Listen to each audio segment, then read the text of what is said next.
Hello, everyone. I'm Cecilia from ISSIP here. So today, our ISSIP ambassador, Christine Ouyang, is joining us from New York.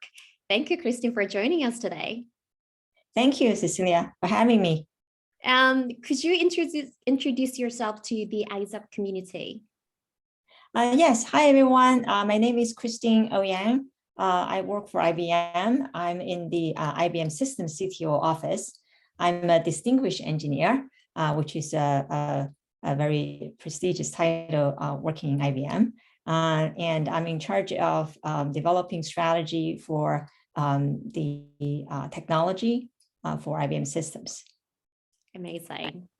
Thank you, Christine. I know that you're doing a lot of interesting stuff, especially around AI-enabled automation, edge computing, 5G. Is there any specific project you would like to share with the ISSIP community? Yeah, I think today I would like to talk about edge computing. It is definitely one of the top technology trend in the market today. And it's also very relevant to the service. When we think about service, right, how do we actually provide that service to our customers?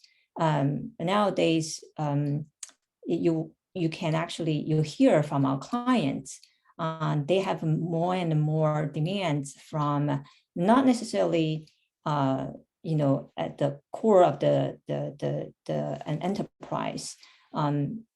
Actually, 90% of the data will be generated at edge, right? So then there are a lot of processes, services that need to be happening at edge. So how would an enterprise, devise a strategy and deploy the service to support the clients? I think it's really important today. From your point of view, a lot of organizations out there, are they ready to adopt edge computing? Because I've got some mixed signals from some companies as well, and then I would love to have your view as well here.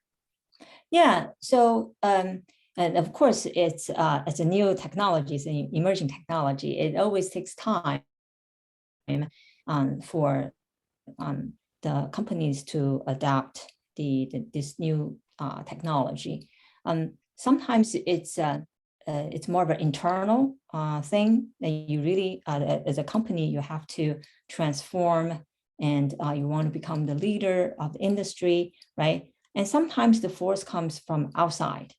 So so the market is going that way, and there's a lot of demand in that area. Then it kind of forced an enterprise to really take action in certain area. So I think you take the industry 4.0 as an example, right? So we've been talking about industry for 4.0 for a while, and some so to speak, right, in this area. But then still you will see the manufacturing industry in particular, things are done in more of a traditional way, right? Still very labor intensive. And now that in the past 2 years, the COVID-19, it really just challenged us, right? Because of this disruption, right? And the whole supply chain was just really became dysfunctional, right? So how do we actually innovate in this space using new technology such as AI and edge computing, right, and cloud, and also using security and to secure the supply chain, and to provide people in this this kind of a hybrid world, right? So you can't really just completely rely on machine, but at the same time, you can't really just rely 100% on human workers, right? People. So it has to be a balance, and I think after this COVID and the pandemic, right? the digital transformation actually was significantly accelerated. Definitely. Yeah. Definitely. Then how do you see the role of technologies in such an accelerated, digitalized world where we live currently now after the pandemic? Because nowadays people also talk about human-centered service innovation, especially when we were talking about value co-creation as the outcome process and the outcome of the service innovation. Where does the role of technology fit in this picture from your point of view as a tech leader? Yeah, excellent question. The way I think of AI instead of artificial intelligence, I would think it as augmented intelligence, right? Really using machine to help people, human, to do a better job. Take AI as example, right? AI can help us doing a lot of automation. However, how do you actually scale it, right? Because there are so many devices today, iPhone, mobile phones, tablets, all kinds of sensors, cameras, right? It's really like in the billions, right? The number is mind-boggling. How do you actually manage those devices, right? How do you actually analyze those, analyze the data collected by those devices, right? There's always kind of a desire to understand it all, right? Exactly, yeah. However, we only touch the surface, right? Exactly. I mean, We just scratch the surface, right? Just scratch the surface, exactly. That's why that's where I think the technology can really help us here, right? Especially on edge computing, you really process the data where the data is generated, and it's in a sense it can be more secure because you don't necessarily transfer the data back and forth, beam it up all the way to the cloud or the centralized data center, right? And at the same time, you don't have to deal with the bandwidth issue, right? The headache. And then the best of all is you can get like instant insight, right? You can make decisions based on those insights, right? So edge computing really is a distributed computing paradigm. It's sort of a continuum of the cloud computing, if you will, right? And so then as a technology provider, IBM, because I work for IBM, we really have to think ahead and make sure that we provide the right technology to support our clients. Makes sense completely, yeah. And also going back to the survey responses we had last November, it's quite a while ago, I know. And you mentioned about close collaboration between the university and then the industry, which is an excellent point. Is there any advice to both industry practitioners and the universities to close the gap between the industry and then, the higher education to raise raise the next generation leaders? Yeah. So again, it's a topic that I'm really passionate about, right? When I was in IBM corporate strategy, actually, I created collaborative innovation centers with our government, with universities, IBM, and our industrial clients, right? And this is not only to really refresh the curriculum in the university, but also build like new degree programs, right? To really train the students with the skills that are really in demand, right?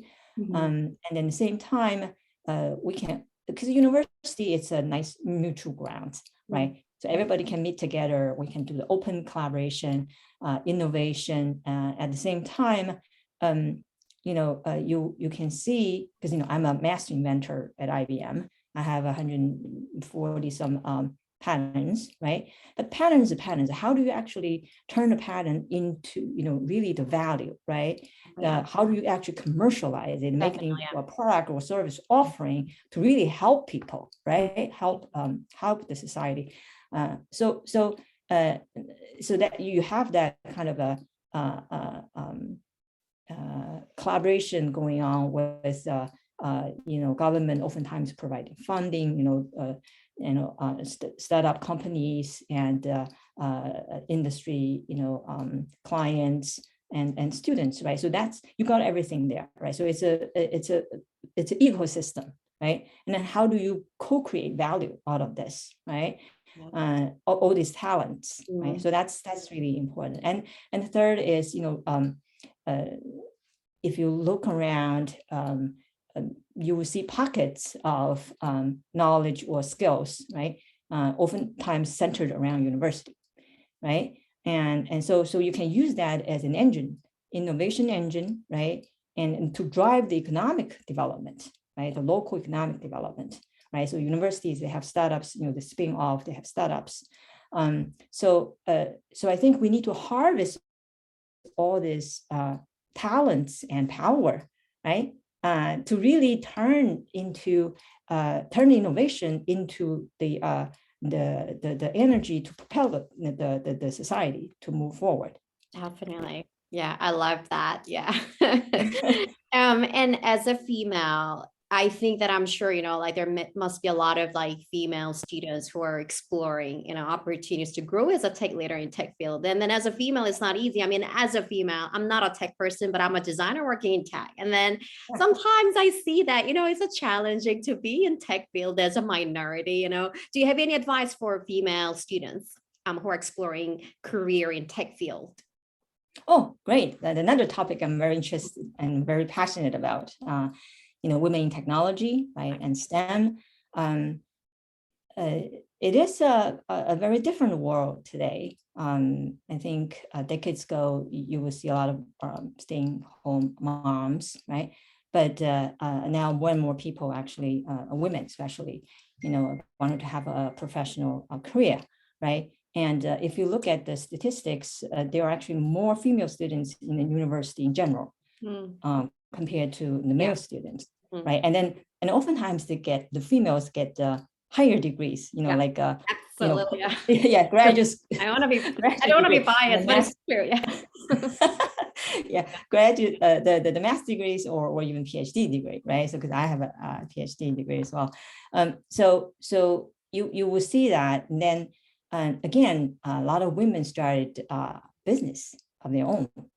And the statistics, again, also shown that the startups, the small business, owned by women, they tend to have a higher chance of success. Oh, wow. Right. Okay. So I think really, if you think about it,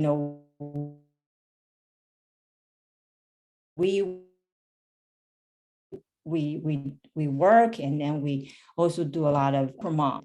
I think we should, first of all, have the confidence, have the confidence in ourselves that we can do it. We can do it, and we can have it all.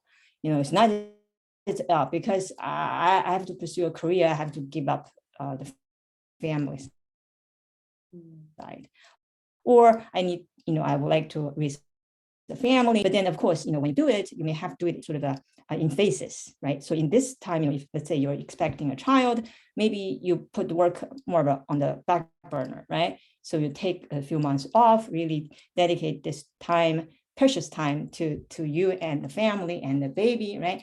But then sometime when the kids, it's out of school or is really in good hands, like boarding school, whatever, then you can again refocus back to work back onto the work, right?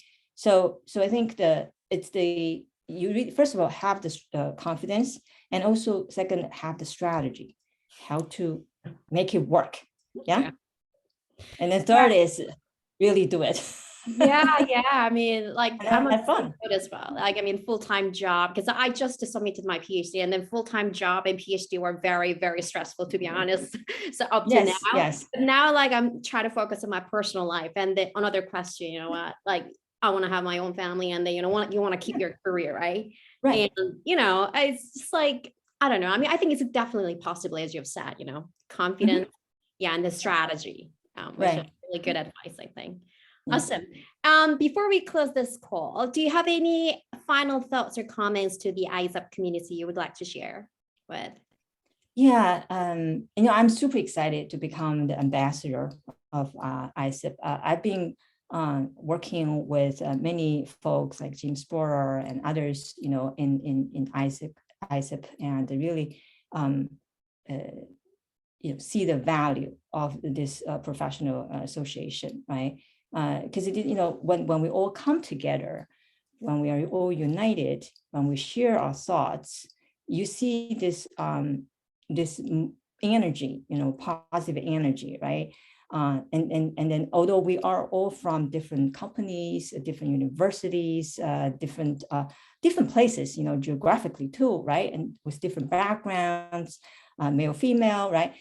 This is, I think, really a great place to come and contribute. Yeah.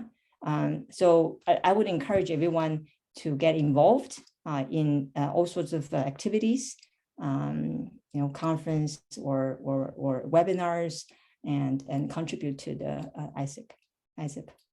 Amazing. Thank you so Yeah. much, Christine, and thanks for joining us today. Yeah. Thank you.